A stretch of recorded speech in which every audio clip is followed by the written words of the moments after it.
हजरत बू अली शाह कलंदर, जिनका पूरा नाम शेख शराफुद्दीन बू अली कलंदर पानीपती था, भारतीय उपमहाद्वीप के सबसे प्रतिष्ठित सूफी संतों में से एक हैं। उनकी दरगाह हरियाणा के पानीपत शहर में स्थित है और आज भी हिंदू मुस्लिम दोनों समुदायों के लाखों श्रद्धालुओं के लिए आस्था का केंद्र है। उन्हें कलंदर की उपाधि इसलिए मिली क्योंकि वे सूफी परंपरा की कलंदरी शाखा में जुड़े थे, एक ऐसी धारा जो सांसारिक बंधनों, सामाजिक रीति रिवाजों और औपचारिकताओं से पूर्ण वैराग्य पर बल देती है।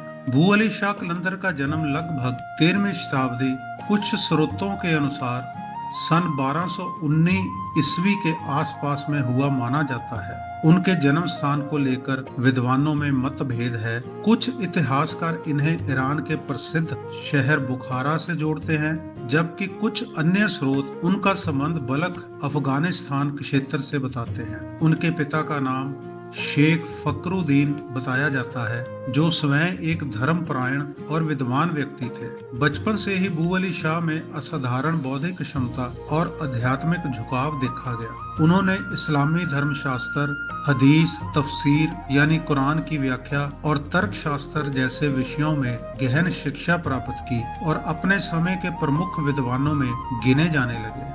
एक प्रचलित कथा के अनुसार बू अली शाह प्रारंभ में एक प्रसिद्ध विद्वान के रूप में जाने जाते थे और उन्हें अपने ज्ञान पर गर्व भी था। कहा जाता है कि उनके जीवन में निर्णायक मोड़ प्रसिद्ध सूफी संत हजरत कुतुबुद्दीन बख्तियार काकी, जो दिल्ली के प्रसिद्ध सूफी संत थे और जिनकी दरगाह मेहरौली में है, से हुई भेंट के बाद आया। कुछ रिवायतों में उनका संबंध हजरत ख्वाजा मोइनुद्दीन चिश्ती की परंपरा से भी जोड़ा जाता है। इस आध्यात्मिक मुलाकात के बाद बू अली शाह ने संसारिक ज्ञान, प्रतिष्ठा और भौतिक जीवन का पूर्ण त्याग कर दिया और फकीरी का मार्ग अपनाया। उन्होंने अपनी सारी पुस्तकें नदी में प्रवाहित कर दी। ये घटना उनके प्रतीकात्मक पुनर्जन्म के रूप में वर्णित की जाती है, जिसमें उन्होंने केवल किताबी ज्ञान से आगे बढ़कर प्रत्यक्ष आध्यात्मिक अनुभव की ओर कदम रखा। आध्यात्मिक साधना और भ्रमण के एक लंबे दौर के बाद बू अली शाह कलंदर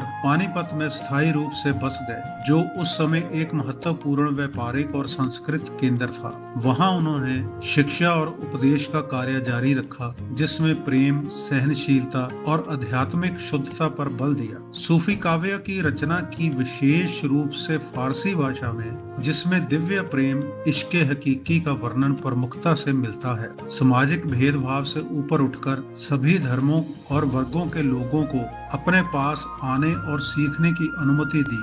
यही कारण है कि उनकी दरगाह आज भी सांप्रदायिक सद्भाव का प्रतीक मानी जाती है। ऐतिहासिक विवरणों के अनुसार दिल्ली सल्तनत के शासक भी बू अली शाह कलंदर का अत्यंत सम्मान करते थे। कुछ रिवायतों में सुल्तान गयासुद्दीन बलबन और उनके परिवार से उनके संपर्क का जिक्र मिलता है। हालांकि कलंदर स्वयं सत्ता और राजनीति से दूर विशुद्ध आध्यात्मिक जीवन जीने के लिए जाने जाते थे। बू अली शाह कलंदर का निधन लगभग 1324 ईस्वी में पानीपत में हुआ। उनकी मृत्यु के पश्चात उनकी समाधि पर एक भव्य दरगाह का निर्माण किया गया, जो आज भारत के प्रमुख सूफी तीर्थ स्थलों में गिनी जाती है। यहाँ पर प्रतिवर्ष उनका उर्स बड़े धूमधाम से मनाया जाता है।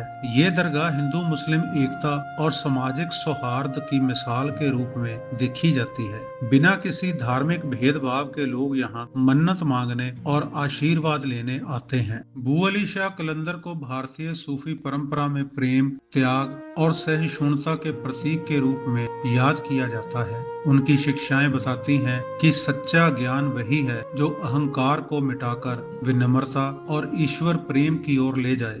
आज भी उनकी दरगाह पानीपत की सांस्कृतिक पहचान का एक अभिन्न हिस्सा है।